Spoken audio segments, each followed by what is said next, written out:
Lindíssima mensagem, parabéns ao coral. Antes de pedir para você abrir no texto de hoje, queria apresentar a minha mãe, a dona Angelina.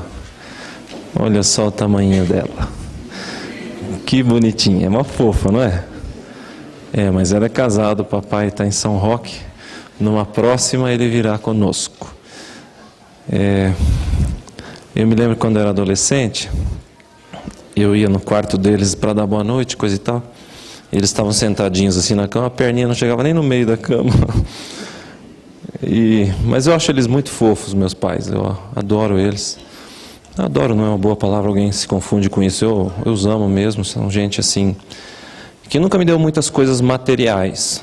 E numa fase da minha vida isso me trouxe alguma crise. Mas a gente cresce e percebe que há valores que você não compra. Como eu me sinto amado. E a minha visão de Deus eu devo a eles, porque a criança pensa que Deus é como os pais são.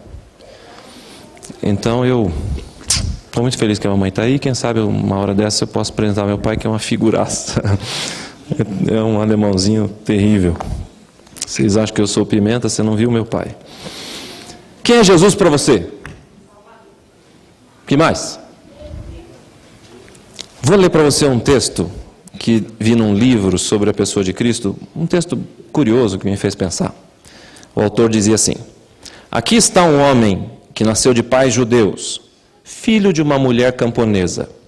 Ele nunca escreveu um livro, nunca teve um escritório, nunca possuía uma casa, nunca teve uma família, nunca estudou numa faculdade, nunca pisou numa grande cidade.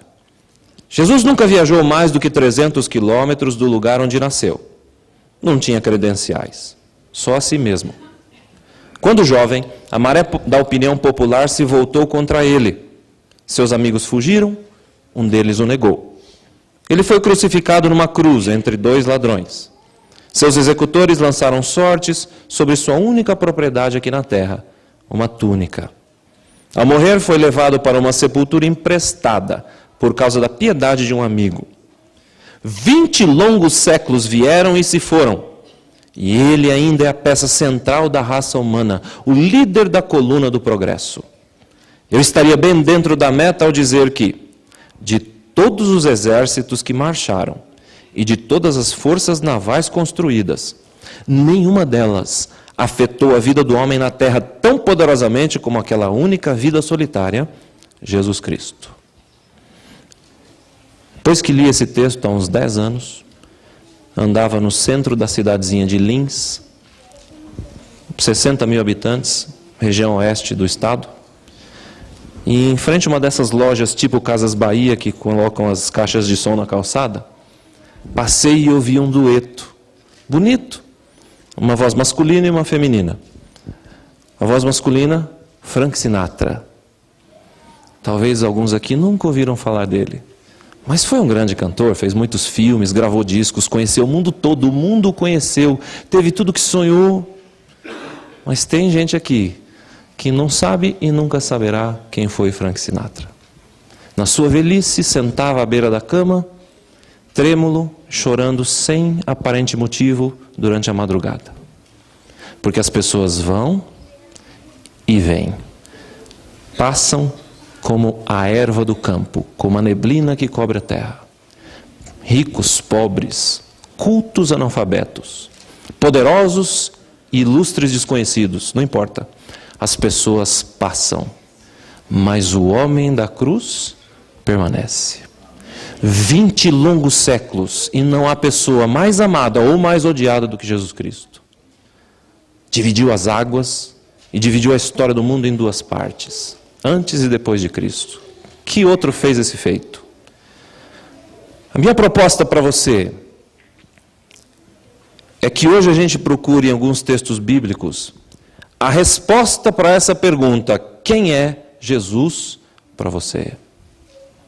João capítulo 1, os versos 1 e 2. João, o Evangelho, no capítulo 1, os versos 1 e 2.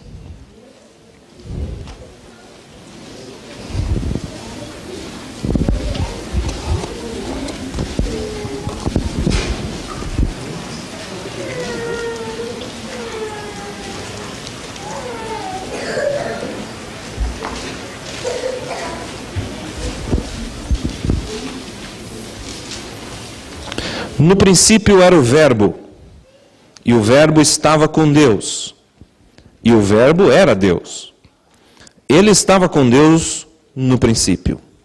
Até aqui por enquanto. Aqui nós temos uma espécie de Gênesis de João. Você deve se lembrar de Gênesis 1, capítulo 1. No princípio criou Deus os céus e a terra. Esse princípio que João usa aqui é o mesmo de Gênesis. Só que João acrescenta um detalhe. Este princípio é princípio absoluto. A palavra grega aqui quer dizer antes de todas as coisas. Ou antes de qualquer início. Antes de alguém sonhar em criar alguma coisa, era o Verbo. No princípio era o Verbo, e o Verbo estava com Deus, e o Verbo era Deus. Esta palavra verbo, ou palavra em algumas traduções, é o grego logos. E esse logos era usado pela filosofia grega como um princípio ativo no universo, impessoal. Não pensava, não tomava decisões, era uma força impessoal. E esse logos, ele administrava as coisas no universo, e os deuses se comunicavam com eles. A base da idolatria é um mundo onde há alguns deuses que lutam entre si e se comunicam com uma força superior. Pois o Logos era uma dessas forças superiores. E João aqui usa esta palavra de origem da filosofia grega para apresentar uma pessoa. No princípio, antes de qualquer início, antes de qualquer coisa que existisse, antes de todas as coisas, no princípio era o Logos. E o Logos não é uma força, é uma pessoa. Isso tem implicações interessantes, esta pessoa, e por isso que os romanos, que eram, Marco Aurélio, um dos imperadores, essa gente gostava da filosofia grega, Alexandre deixou essa herança para os romanos, e a cultura grega dominou, tanto é que o Novo Testamento é escrito em grego, e por aí vai. Esses governantes eram filósofos do estoicismo, e o cristianismo veio pregando esse logos que é uma pessoa, e isso causou um tumulto danado. E eu se perguntasse para João, João, quem é Jesus para você? Ele diria, antes de todas as coisas, este logos não é uma força, é uma pessoa que pode interferir na sua e na minha vida. É o Verbo, é o Deus em ação. E outra coisa curiosa, no princípio era o Verbo. O que esse era? A palavra é eimi. Significa continuidade de existência. Nunca chegou a ser, porque sempre foi. Era por toda a eternidade. No princípio era o Verbo, sem começo, sem fim. Sempre foi, sempre era. E a gente pode fazer um paralelo com Êxodo capítulo 3, quando Moisés se encontra diante da sarça ardente, e eles conversam ali, aquele fogo dentro da sarça que se apresenta como Deus. Diz Moisés, vai tirar o meu povo do Egito. E Moisés, mas quando eles me perguntarem, quem me enviou a vós? Que eu direi?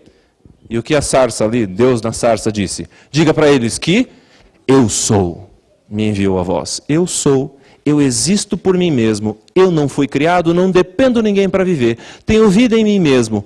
Eu sou. A gente às vezes brinca, né? Com gente que é meio orgulhosa, diz, ele está se achando, está cheio de si. Não é assim que a gente diz? Pois Deus está se achando porque Ele é mesmo. Ele é. Nunca surgiu, nunca foi criado. E assim, se eu perguntasse para João, João, quem é Jesus para você? Ah, Jesus é aquele Deus que sempre existiu. Essa pessoa que comanda o universo e interfere na nossa vida. Que não está lá em cima, não deu corda no relógio e deixou as coisas funcionando aqui, como diz o deísmo. Não. Este Deus é o Deus do princípio, é o Verbo, é um Deus em ação. O Verbo era Deus, e no verso 1 ainda, o Verbo estava com Deus. Ao mesmo tempo que sempre foi, sempre existiu, era Deus, Ele estava com Deus, ou seja, Ele é outra pessoa diferente de Deus. Mas é igual em essência, em natureza. São duas, pelo menos aqui já aparecem duas. É interessante que, quando João vai descrevendo sobre a pessoa de Jesus, no verso seguinte, no verso 3, ele começa a desenrolar as ações desse verbo em ação. Veja lá o verso 3 do primeiro capítulo de João. Todas as coisas foram feitas por intermédio dele, e sem ele, nada do que foi feito se fez. João usa muito esses contrastes nas duas extremidades da corda. tudo foi feito por intermédio dele. E nada que existe sem a sua mão, sem o seu comando. Tudo que foi feito por intermédio dele. E de repente eu poderia perguntar, mas o micro-organismo que está aí passeando entre nós no ar, e o insignificante micro-organismo que está ali na imensidão dos mares, sim, nada do que foi feito, sem ele se fez. Nada. João usa esse jogo de palavras para não deixar margem de dúvidas. Ele é este verbo, esta pessoa, é a palavra criadora, o Deus em ação. É aquele que trouxe a vida. É aquele que trouxe para nós a possibilidade de existência. Isso é mais sério do que a gente imagina. Parece que só quando a gente fica doente é que a gente pensa no valor da vida. Não é assim? Tem gente que, infelizmente, só quando ela está por um fio, é que passa a pensar em como a vida é importante e as coisas são pequenas. Outro dia alguém me abordou na saída de um culto, no Parque Imigrantes, um grupinho aí perto que eu também atendo, e ele me disse, sabe, Denis, eu vi a história do Cazuza, alguns de vocês o conhecem, um cantor aí, faz alguns anos que faleceu. Ele tinha AIDS e não sei a causa mortes, mas faleceu. E ele comentou que viu a reportagem do Cazuza num dos seus últimos momentos, um cara rico, pai rico, muito mais do que eu jamais terei na vida. E esse homem disse o seguinte, esse moço disse o seguinte, morreu jovem. Ele disse, eu daria tudo que eu tenho por mais um dia de vida. Não era uma semana, não eram mais 15 anos como Ezequias recebeu. Esse sujeito daria tudo por mais um dia de vida. O que não foi possível. Pagou pelos seus erros, paciência. A vida é importante e Jesus aqui, se eu perguntasse para João, João, quem é Jesus para você? É o Criador. É aquele que me possibilita viver e mais, é aquele que pode me trazer do túmulo. É aquele em quem eu encontro vida eterna, que no fim das contas a gente corre tanto atrás das coisas e elas são importantes. A gente precisa de algumas delas para viver, outras nem tanto. Tem gente que faz a prestação do micro-ondas para nunca usar ou esquentar água o resto da vida naquele negócio. Quer dizer, muitas coisas a gente acha que são importantes, outras realmente são. Mas no fim das contas, a maioria de nós só pensa na importância da vida quando ela está escapando. Quem é Jesus para você? E eu me pergunto, às vezes a gente deixa de se relacionar com esse Jesus, deixa ele por último. O tempo, não um tempo de qualidade, quando a gente já está cansado, quando a mente não funciona direito, é que a gente vai entrar em contato com ele, vai orar, vai ler alguma coisa, sendo que só ele pode nos dar a vida eterna, mas em nenhum outro lugar. Faz um ano ou dois eu visitei um dos homens mais ricos que já conheci na minha vida, um império, uma fábrica de medicamentos. Ele estava na UTI do Einstein, já fazia mais de um mês, imagina quanto custa isso. E eu, ao conversar com a família dele, coisa e tal, descobri que todo o dinheiro que você possa ter no mundo não vai te trazer a vida, não vai, é só esta pessoa chamada Jesus. De fato o velhinho morreu, esse que eu visitei. E a gente de repente não se toca de que o contato com esta pessoa é a nossa garantia de continuar vivendo eternamente. E eu me pergunto, por que às vezes eu deixo este verbo, esta palavra, esse Deus Criador para depois? Veja os versos 4 e 5. A vida estava nele, e a vida era a luz dos homens. A luz resplandece nas trevas, e as trevas não prevaleceram contra ela. Este Deus que traz vida para você e para mim, João usa novamente as duas extremidades, não é? Ele diz, ele é a vida e ele era a luz dos homens.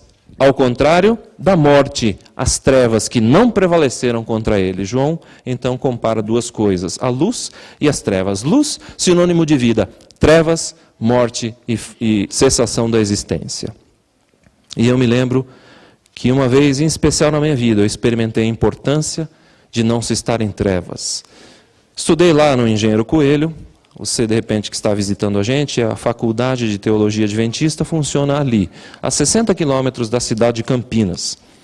E ali, no colégio, em regime de internato, a gente dorme, come, toma banho, estuda lá. Alguns tomam banho, comem, dormem mais do que estudam, mas é para estudar lá também.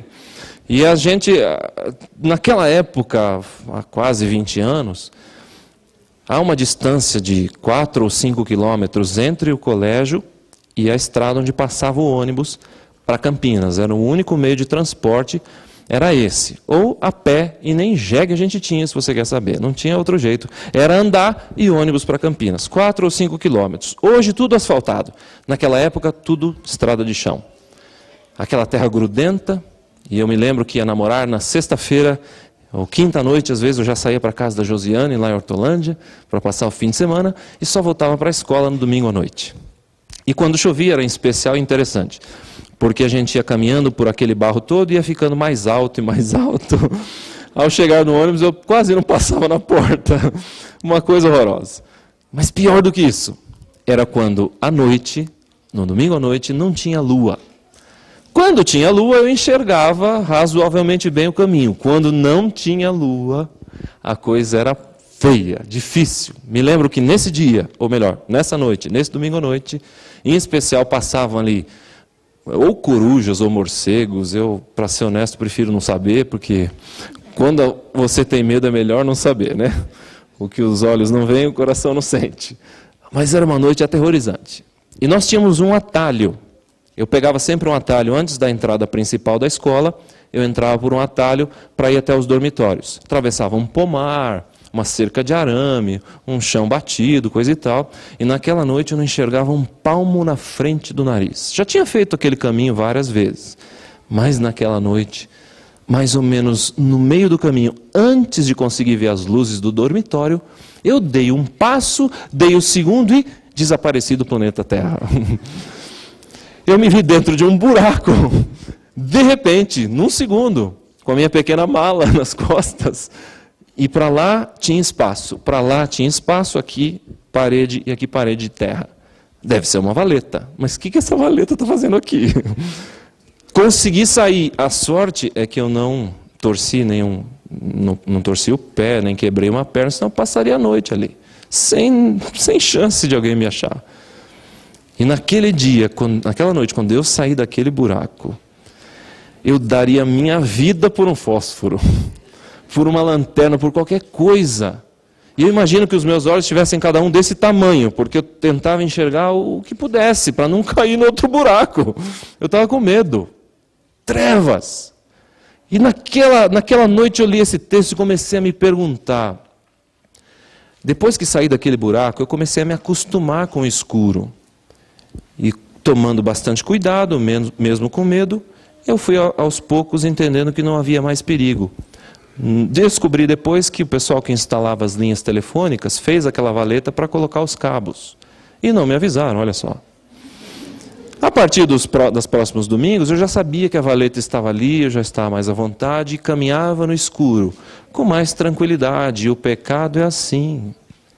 A gente vai andando no escuro, vai se acostumando com ele, toma um susto aqui, um susto ali, mas uma hora dessas, ou a gente se aproxima da luz e sai das trevas, ou vai ficar na valeta da morte eterna. Não tem outro caminho, não tem meio termo. Jesus é a luz, Jesus é a vida eterna, ou valeta da morte eterna. E o pior é que alguns se acostumam com as trevas até que seja tarde demais. Quem é Jesus para você? Já ficou no escuro?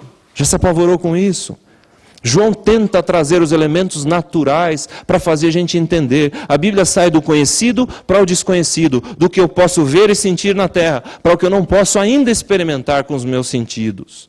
Mas uma hora dessas, entenda, ou a gente abandona as trevas e se liga na luz, ou nós vamos ficar na valeta da vida, da morte eterna. Não tem jeito. E o texto aqui diz mais. Veja, no verso 5, a luz resplandece nas trevas e as trevas não prevaleceram contra ela. Jesus é a luz dos homens. A luz de Jesus pode prevalecer na sua vida. Você pode vencer o pecado e as trevas, você pode. No poder de Jesus Cristo. Dá trabalho, eu sei como é, eu sou humano como você. Luto com alguns detalhes na minha vida durante muitos anos. Mas a gente não pode desistir. Não pode abaixar, levantar a bandeira branca. Não tem paz nesse mundo com o mal, não tem acordo. As trevas podem ser vencidas pela luz de Jesus, acredite. Começa hoje. Mas tem mais, os versos 10 e 11, veja lá. O verbo estava no mundo. O mundo foi feito por intermédio dele, mas o mundo não o conheceu. Veio para o que era seu, e os seus não o receberam. Jesus veio ao mundo que criou. Veio para o que era seu, mas os seus não o receberam. Eu gosto de crianças, e tem algumas aqui que são uma fofura. E eu pego mesmo. Se você não gosta, me avisa, porque eu adoro apertar a bochecha de neném e coisa e tal. Me avisa, porque às vezes a pessoa não gosta, certo, tem razão. Mas não tenha dúvida de que eu amo meus filhos mais do que os seus. Você sabe disso, né? E você ama os seus filhos mais do que ama os meus. Veio para o que era seu. Dá para entender a força do pensamento? Jesus Cristo olha para nós de maneira igual, porque o seu amor é perfeito. O meu não é. O meu ainda seleciona. Mais uns, mais esses, mais os meus. Mas Jesus Cristo olha para a gente de maneira igual, e o seu amor é perfeito, pleno, completo, porque Deus é amor. Ele não sente, ele é. Veio para o que era seu. Com o amor que você tem pelos seus filhos, e você que não é pai, um dia saberá como isso é intenso. Eu não acho que exista nada igual. Por isso Deus diz que é pai. E ainda que a mãe se esqueça dos filhos, ele não esquece. É muito forte. Veio para o que era seu, e esse seu é você e eu. Mas os seus não o receberam. Os homens decidiram não amar a Jesus. Não conheceram a Jesus, e conhecer é muito mais do que saber o nome. Na mentalidade judaica e hebraica, Velho e Novo Testamentos, conhecer não é saber o nome. Conhecer é ter intimidade, é saber os valores que a pessoa tem, é saber o que ela sente, o que pensa, é se entregar, é amar e ser amado, é se conhecer. Por isso Deus estabeleceu a figura do casamento para exemplificar o relacionamento com o seu povo. Porque se espera que no casamento isso aconteça, maior intimidade não há, ou não deveria haver. Veio para o que era seu, mas seus não o receberam, nem o quiseram conhecer, não tiveram intimidade com ele, não se associaram a ele, não amaram. Então, para mim, esses versos falam de rejeição. Você já foi rejeitado? Eu já. Foi rejeitado porque era mais pobre? Foi rejeitado porque sua família não era muito legal? Foi rejeitado na escola porque você não era o melhor nos esportes? Foi rejeitado no trabalho porque você era esquisitão, adventista? Pois bem, se você já sentiu um sentimento de rejeição alguma vez na sua vida, então você sabe o que Jesus, o ser humano, sentiu quando pela encarnação veio para o que era seu, mas os seus não o receberam e nem o quiseram conhecer. O que me preocupa não é aquela gente daquele tempo, porque esse assunto já está resolvido. O que me preocupa somos nós. Veio para o que era seu. E os seus? O receberam? O estão recebendo? Ou ele é sempre o último no horário que sobrar do dia? Veio para o que era seu, mas os seus não quiseram deixar uma visão egoísta da vida para aceitar a visão dele. Continuam se vestindo, comendo, se comportando como antes, porque o homem da cruz é muito bonzinho, mas não vai ser o Senhor da minha vida. Veio para o que era seu, mas e os seus? O receberam? Quem é Jesus para você? Se eu perguntasse para João, ele diria: Jesus é aquele que veio para mim e eu o recebi. Os versos 12 e 13. Veja que João aqui faz novamente um contraste. No verso 11 ele disse: veio para o que era seu e os seus não o receberam. No verso 12, mas, uma conjunção adversativa, não é isso? Acho que é a única coisa que eu sei na língua portuguesa. O mas é um negócio interessante. Você fala da pessoa e diz assim: eu gosto muito do fulano. O fulano é talentoso, é querido, fala bem, mas... E aí você destrói tudo que diz sobre ele. Não é terrível? Uma estratégia diabólica. E tomara que você não tenha usado ainda. E se não usou, não use. E João usa essa conjunção adversativa aqui para novamente fazer um contraste. Enquanto aqueles que não o receberam, não o conheceram, há também aqueles, no verso 12, mas a todos quantos o receberam, deu-lhes o poder de serem feitos filhos de Deus. Quem o recebe, se torna filho de Deus. E esses, a saber, esses são os que creem no seu nome. Crer é receber a Jesus. Esse é o primeiro passo. E eu diria para você que desde o dia em que Adão e Eva decidiram crer na serpente e desconfiar de Deus, porque o pecado não foi morder um fruto. O pecado é mais profundo do que isso. O pecado é acreditar num bicho falante que eles nunca tinham visto na vida e duvidar do Deus que todo dia passeava no jardim e os cuidava e dizia como as coisas funcionavam, como ele os criou. Um Deus que era pai, que era amigo, que era irmão. Eles decidiram confiar num bicho que eles nunca viram para desconfiar do Deus que eles conheciam. Daquele dia para hoje, eu acredito que Deus esteja procurando gente que acredite nele. Simples assim. Aqueles que o receberam, a saber, os que creram no seu nome, podem se tornar filhos de Deus. E tem mais. O verso 13. Essas pessoas não nasceram do sangue, e nem da vontade da carne, e nem da vontade do homem, mas nasceram de Deus. É o novo nascimento que vai ser desenvolvido um pouco à frente, aí no capítulo 3, com Nicodemos. São as pessoas que ao crerem e ao receberem a Jesus e ao conhecerem, a estabelecerem um relacionamento com Ele, com o Verbo, o princípio, o Deus eterno, as pessoas que quiserem uma relação especial podem ser filhos dEle. Podem ser diferentes do que são. Podem nascer de novo, não esse nascimento da carne, não esse nascimento do sangue, não esse nascimento comum que nós experimentamos aqui. Não, mas nascer de Deus. Ser uma pessoa diferente. Se eu perguntasse para João, João, quem é Jesus para você? E ele diria para mim, Jesus é esse que pode mudar a minha vida, que pode me fazer olhar no espelho e não ter vergonha de quem eu sou. Ele pode. A gente precisa investir mais na amizade com este Verbo eterno, porque eu posso ser um Denis diferente, e você pode ser também uma pessoa diferente. Aquele que nasce de novo. Quem é Jesus para você? Já achou a resposta? Eu quero terminar lendo um texto que fala sobre a pessoa de Jesus.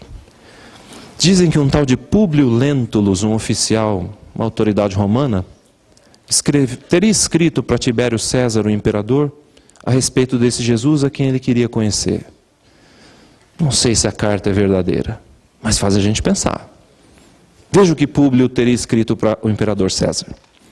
Existe, ó César, nos nossos tempos um homem que vive de grandes virtudes. É chamado Jesus, que pelo povo é inculcado profeta da verdade. Os seus discípulos dizem que ele é filho de Deus, criador dos céus e da terra e de todas as coisas que nela se acham e que nela têm estado. Em verdade, César, cada dia se ouvem coisas maravilhosas desse Jesus. Ressuscita os mortos e cura os enfermos numa só palavra.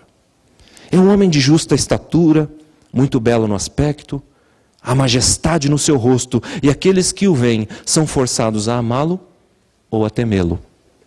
Tem os cabelos da cor da amêndoa bem madura, distendidos até as orelhas, e das orelhas até as espáduas são da cor da terra, porém mais reluzentes. Tem no meio da sua fronte uma linha, separando os cabelos na forma em que usam os nazarenos. O seu rosto é cheio e o aspecto é muito sereno.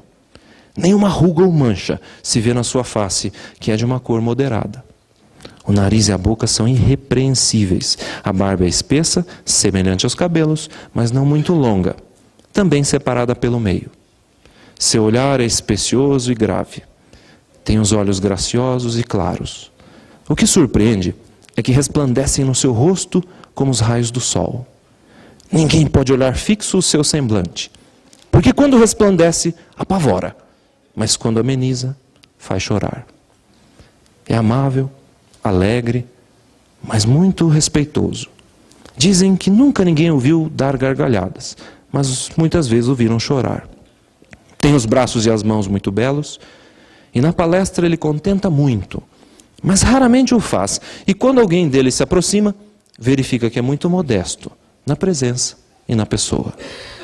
Ah, César, das letras, esse homem se faz admirar. Toda a cidade de Jerusalém o admira, mas ele nunca estudou nada. Sabe todas as ciências, mas nunca estudou nada. Caminha descalço e sem coisa alguma na cabeça. E muitos riem dele ao verem assim. Mas falando com ele, na sua presença, tremem e admiram. Dizem que um tal homem nunca fora ouvido por essas partes. Em verdade, segundo me dizem os hebreus, não se ouviram jamais tais conselhos de grande doutrina como ensina esse Jesus.